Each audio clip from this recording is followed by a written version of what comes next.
Hello दोस्तों, प्रतिमा GS academy पे आप सभी का स्वागत है। दोस्तों, सिंधु घाटी की सभ्यता और प्राचीन भारत के स्रोत, ये दो चैप्टर हम करा चुके हैं। आज हम करवाएंगे वैदिक काल। वैदिक काल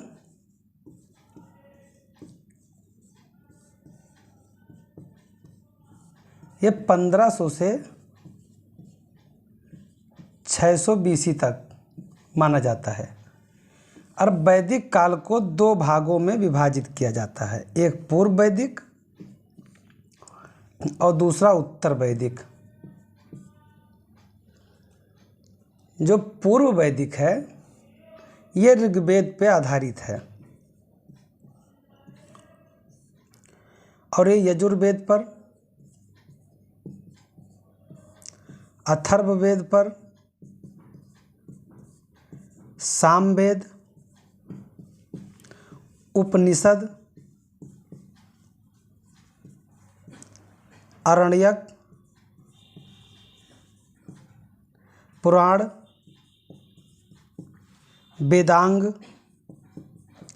तो ये जितने भी चीज़ें हैं उत्तर वैदिक काल बाद में आया, इससे संबंधित है। साथियों, कुछ इतिहासकारों का मानना है कि जो ऋग्वैदिक काल है वो विदेशियों के आक्रमण के द्वारा यहाँ पे जीता गया और उन्हीं को आर्य कहा गया।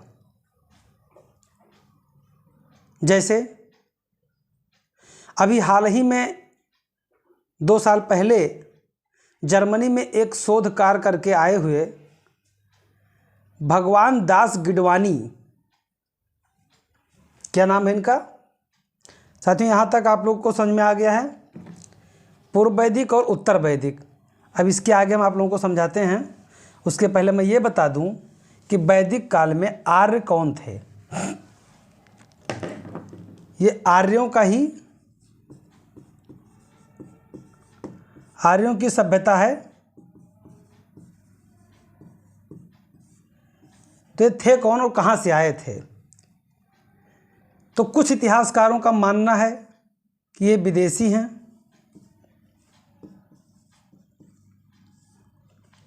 जैसे तिलक महोदय हैं, लोकमान्य तिलक, इन्होंने कहा कि ये आर्कटिक से आए हैं, आर्कटिक से आए हैं। और इनकी पुस्तक है the Arctic home of the Aryans, the Arctics homes of the Aryans, of the Aryan. तो ये जो पुस्तक है लोकमान्य तिलक जी ने लिखा और इन्होंने कहा कि जो आर्य आए ये कहाँ से आए? आर्कटिक से आए हैं। वहीं पे दयानंद सरस्वती जी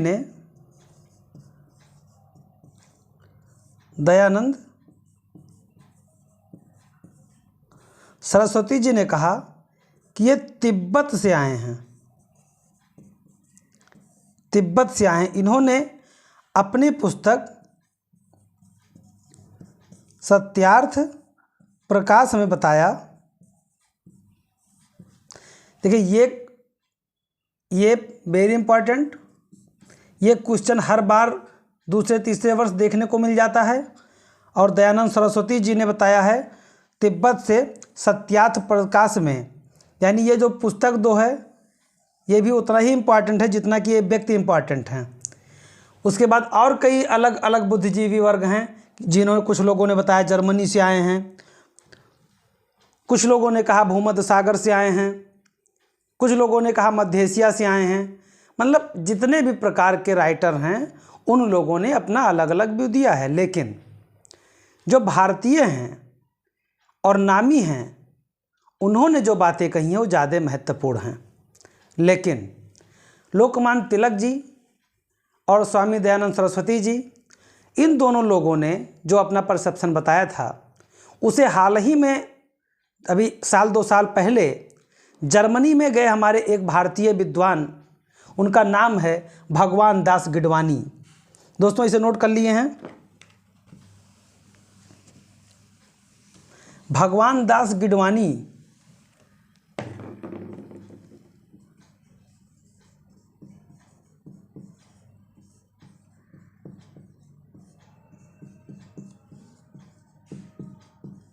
इन्होंने कहा नहीं, आर्य भारत के ही मूल निवासी हैं, भारत के ही मूल निवासी हैं। इन्होंने कहा कि इन्होंने कहा कि भारत के ही मूल निवासी थे, और जितने भी राइटर या जितने भी विद्वानों ने कहा कि बाहरी हैं, इन्होंने उसका सबका खंडन कर दिया। और एक पुस्तक इन्होंने लिखी, रिटर्न ऑफ द आर्यंस। ये जो रिटर्न ऑफ द आर्यंस पुस्तक है, ये भगवान दास गिडवानी ने लिखा है, और जर्मनी में जा कर के शोध किए हैं, और शोध करने के बाद उन्होंने बताया है कि जो भारत के आर्य हैं वो भारत के ही मूल निवासी हैं, कोई विदेशी नहीं हैं। यानी कि कोई विदेशी नहीं है तो ये भी भारतीय हैं, सिंधु घाटी सभ्यता के लोग भी भारतीय हैं, यानी हमारी ही सभ्यता सिंधु घाटी की सभ्यता है, हमारी ही सभ्यता वैदिक सभ्यता है। तो एक प्रश्न ये उठता है कि फिर अगर हमारी ही सभ्यता है तो सिंधु घाटी की सभ्यता नगरीय थी, तो वैदिक कालीन सभ्यता ग्रामीण ही क्यों रह गई? तो साथियों, सिंधु घाटी की सभ्यता नगरीय थी, लेकिन वैदिक काल एक ग्रामीण सभ्यता थी, ग्रामीण थी। दूसरा, एक कृषि और पशुपालन पे बेस्ड थे। प्राथमिक पशुपालन था और सेकेंडरी था कृषि। ये घुमक्कड़ प्रवृत्ति के थे, घुमक्कड़ प्रवृत्ति के थे। तो साथियों, जब नगरीय सभ्यता का पतन हुआ होगा तो लोग अपनी जीविका के लिए अलग अलग गए होंगे। तो साथियों, एक प्रश्न ये उठता है कि सिंधु घाटी की जो लिपि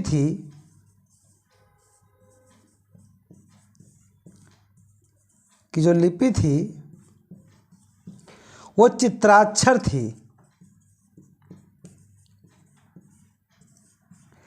जैसे वो हम लोग लिख रहे हैं ऐसा नहीं लिखते थे, वो या तो मछली बना देते थे या कोई ऐसे ही सिंबल बना देते थे या मछली बना देते थे। तो इस तरह का इनका लिपि हुआ करता था, और उस वैदिक काल के लोग लिपि जानते ही नहीं थे। ऋग्वैदिक काल में इसे श्रुति संहिता कहा जाता है, ऋग्वैदिक को श्रुति संहिता कहा जाता है, श्रुति संहिता।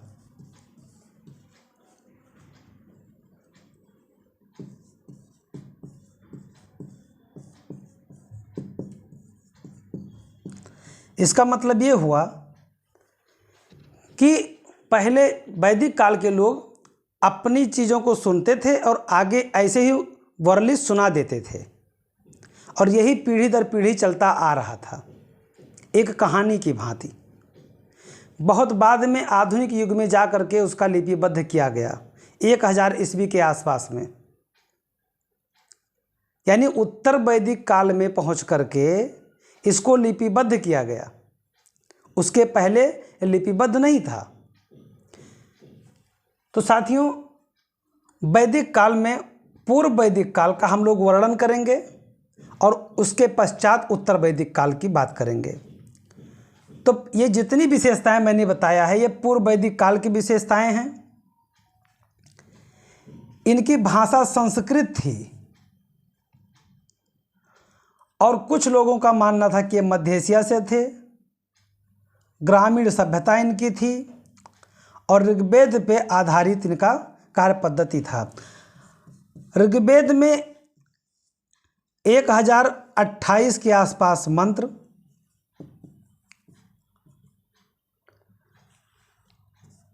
10,500 के आसपास में सूक्त थे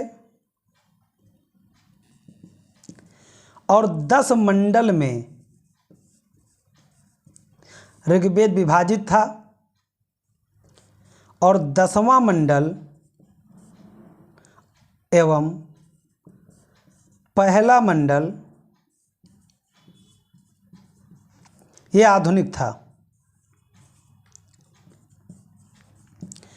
10वां मंडल ही पुरुष सूक्त कहलाता है। यहाँ पे एक पुरुष सूक्त है, नाद सूक्त है,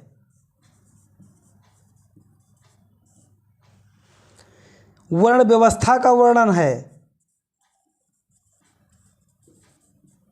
यानी ऋग्वेद का 10वां मंडल बहुत ही इम्पॉर्टेंट है और ऋग्वेद का 2 से लेकर के 7वां मंडल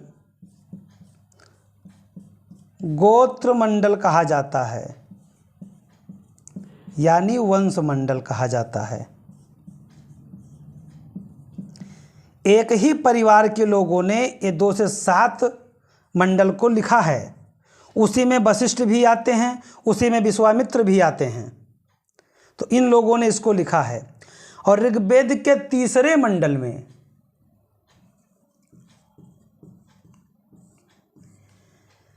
आप लोगों ने सुना होगा गायत्री मंत्र, ओम भूर्भुवः तत्सवितुर्वरेण्यं भर्गो देवस्य धीमहि धियो यो नः प्रचोदयात्। तो जिसमें ओम भूर्भुवः है, यह 3रे मंडल का है और ओम भूर्भुवः सविता को प्राप्त है, यानी सूर्य देवता को नमन है। बहुत बाद में जाकर के उसमें जोड़ा गया कि ओम भूर्भुवः तत्सवितुर्वरेण्यं भर्गो देवस्य धीमहि धियो यो नः प्रचोदयात्। तब जाके ये गायत्री मंत्र के रूप में उल्लेखित किया गया। यानी दोस्तों, जब सूर्य के, अब यहीं पे सिंधु घाटी सभ्यता में जो स्वास्तिक मिला था, सूर्य देवता की उपासना का जो वर्णन किया गया था, उसी का ऋग्वेद में देखने को मिलता है 3रे मंडल में ओम भूर्भुवः स्वः, वहाँ पे स्वास्तिक और दोनों सूर्य देवता को यानी सभ्यता को समर्पित है। और फिर आधुनिक में उत्तर वैदिक काल में आके उसमें कहा गया तत्सवितुर्वरेण्यं भर्गो देवस्य धीमहि धियो यो नः प्रचोदयात्, यानी तब माँ गायत्री के लिए इसका वर्णन किया गया। तो साथियों, ऋग्वेद के तहत यह आधारित है। उत्तर वैदिक काल, इसके पश्चात में जितने और वेद, 4 वेद हैं, जिसमें ऋग्वेद छोड़ के बाकी 3 वेद, आरण्यक, उपनिषद, पुराण, ये सारी चीज़ें उत्तर वैदिक काल के अंतर्गत आते हैं। दोस्तों, पूर्व वैदिक को ही ऋग्वैदिक काल भी कहा जाता है। जैसे मैंने अभी बताया था पूर्व और उत्तर, तो पूर्व को ही ऋग्वैदिक काल कहा जाता है, क्योंकि ये ऋग्वेद पे आधारित है। तो पूर्व वैदिक काल का जो विस्तार है,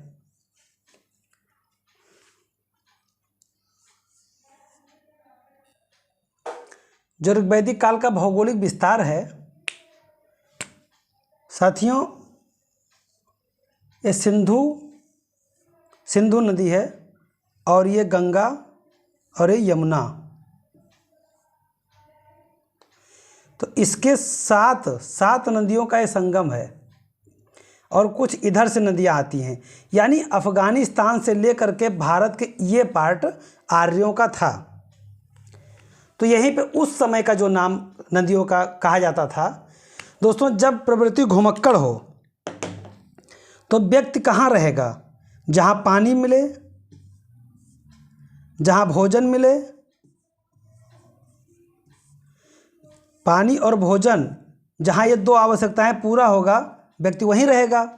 तो जब घुमक्कड़ प्रवृत्ति का व्यक्ति होगा तो कहाँ जाएगा? जहाँ खेती कर सके,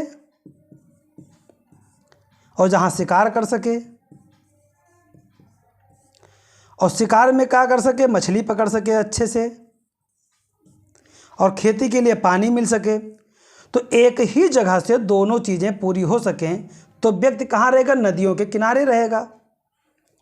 तो नदियों के किनारे रहेगा तो नदियों के कुछ नाम होंगे। तो साथियों, प्राचीन नाम ऋग्वैदिक काल के भौगोलिक विस्तार में अफगानिस्तान के द्वारा जो भी नदियाँ निकलती थीं उस समय उनका नाम जिसका कुंभा था, आज काबुल नदी जानी जाती है। कुंभा को काबुल कहते हैं, कुंभा को काबुल। स्वास्तु को स्वात, स्वास्तु को स्वात। क्रुमु को कुर्रम नदी, यानी क्रुमु को कुर्रम नदी, क्रुमु को कुर्रम नदी। साथियों ये सारा लिखा हुआ है, इसे नोट कर लीजिएगा, वही चीज़ मैं इधर बता रहा हूँ। गोमल को गोमती नदी। तो अफगानिस्तान से 4 नदियाँ थीं।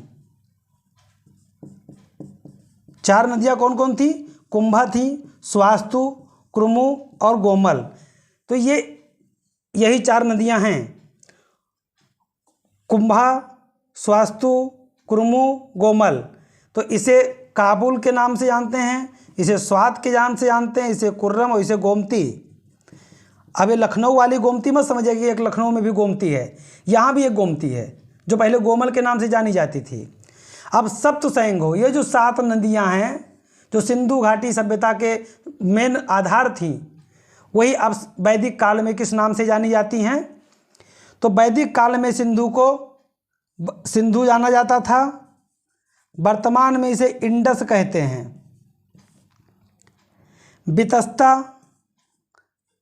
बितस्ता पहले जाना जाता था जो अब झेलम कहलाती हैं। बितस्ता को झेलम कहते थे, अस्कनी को चेनाब कहते थे, प्रोसड़ी को राबी कहते थे,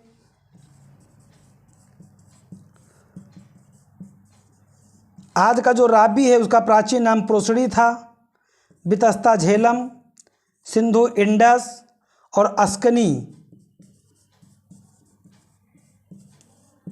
अस्कनी चेनाब है, और बिपाशा ब्यास है।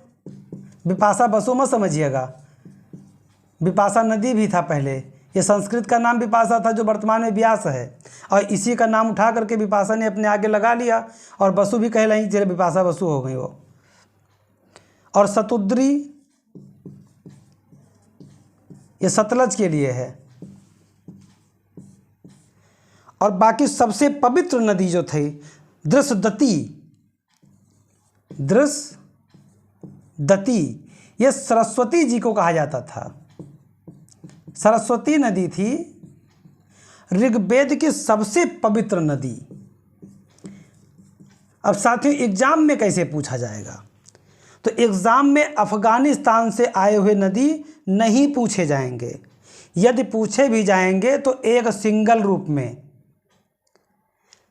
मोस्ट इम्पॉर्टेंट हैं सैंघो नदियाँ, ये एक तरफ दे देंगे प्राचीन नाम, एक तरफ आधुनिक नाम, और दोनों को मैचिंग करना होगा।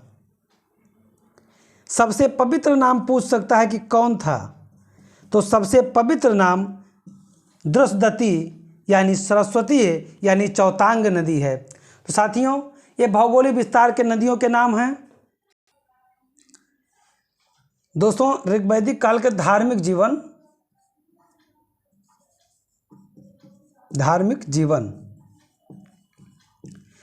दोस्तों ऋग्वेद में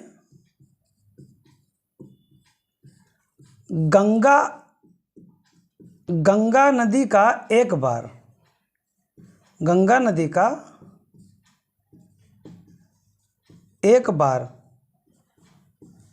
और यमुना का 3 बार उल्लेख किया गया है। 3 बार उल्लेख हुआ है। दोस्तों ऋग्वैदिक काल में जो समुद्र शब्द का उल्लेख हुआ है, वो समुद्र का मतलब वर्तमान समुद्र से नहीं है, वो एक भारी जलराशि को देख करके उसे समुद्र का नाम दिया गया था। समुद्र से परिचय आर्यों का बहुत बाद में हुआ है। उसके ऋग्वैदिक काल के धार्मिक जीवन में, जैसे कई बार सनातन में कहा जाता है कि 33 करोड़ देवता। दोस्तों यहाँ पे मैं तो कटाक्ष नहीं करूँगा किसी के दिल को। दोस्तों 33 कोटि का मतलब है 33 प्रकार। 33 कोटि का मतलब है प्रकार। ये ऋग्वेद में कहा गया है 33 कोटि यानी 33 प्रकार। जैसे पृथ्वी यानी स्थल, वायु और स्वर्ग, तो 11 देवता इसमें हैं, 11 इसमें हैं और 11 इसमें हैं, जिनमें से अग्नि, पृथ्वी और उषा, इनको तीनों जगह माना जाता है, जिसमें से अग्नि हर जगह हमेशा विद्यमान रहते हैं। पृथ्वी पे अग्नि के रूप में रहते हैं और वायु में अप के रूप में रहते हैं और स्वर्ग में अपानपात के रूप में रहते हैं। अग्नि को माना जाता है कि अगर आहुति दी जाएगी तो यही मीडिएटर होते हैं भगवान तक पहुंचाने वाले। तो 33 कोटि देवता थे, जिनमें पृथ्वी पर पृथ्वी, अग्नि, सोम, बृहस्पति, सरस्वती, इला और नदियाँ, ये मुख्य रूप से हैं। में इंद्र, रुद्र, मरुत, इंद्र, रुद्र, मरुत, अप, यम, प्रजापति, पर्जन्य। और स्वर्ग में हैं वरुण, मित्र, पूषण, सूर्य, विष्णु, सवित्र, उषा, अपानपात। तो साथियों, ये वायु देवता यानी स्वर्ग के देवता हैं। तो पृथ्वी, वायु और स्वर्ग तीनों देवताओं का उल्लेख ऋग्वेद में मिलता है और 33 है। बाद में इनके अनुयायियों के बढ़ते हुए क्रम को देख करके अलग अलग प्रकार के, जैसे पुराणों में एक अलग किंवदंतियाँ कहा गया, उपनिषदों में अलग बातें बताई गई हैं, उत्तर वैदिक कालों में जितने वेद हैं उसमें अलग बातें बताई गई हैं। तो दोस्तों धार्मिक जीवन में इनका आधार सबसे ज़्यादा इंद्र को मान करके था। तो इसकी जो क्लासेस है वो अगली क्लास में बताई जाएगी। और यहीं पे मैं अपने क्लास को समाप्त करता हूँ। आप लोगों से निवेदन करता हूँ कि यदि हमारी क्लास आप लोगों को पसंद आ रही हो तो ज़्यादा से ज़्यादा लोगों को शेयर कीजिए, कमेंट कीजिए, लाइक कीजिए, सब्सक्राइब कीजिए। जय हिंद, जय भारत, धन्यवाद, नमस्कार।